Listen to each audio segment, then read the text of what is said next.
As was largely feared, Yes Bank's Q3FY19 performance was marred by its significant exposure to the IL&FS group.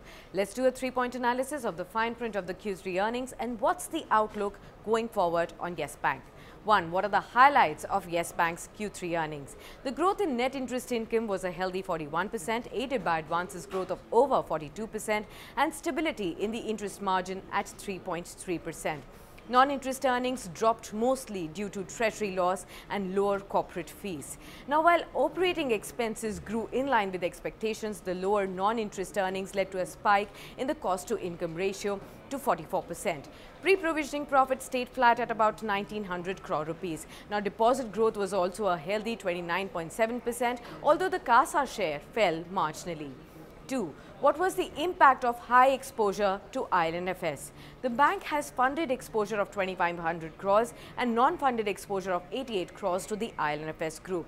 Now, provision for the IL&FS account was about 570 crore rupees.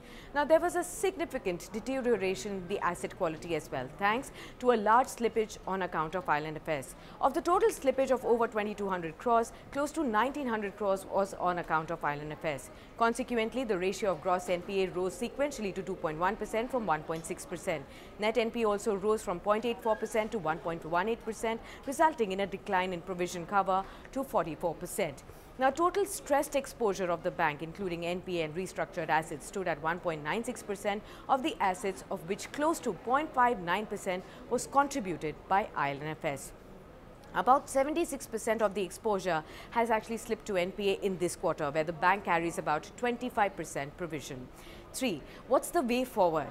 Now, in the days to come, the direction of IL&FS resolution that will determine the final haircut for each of the lenders, along with a change of guard with the new MD and CEO Ravneet Gill now at the helm of affairs at Yes Bank, will be the key drivers of the stock.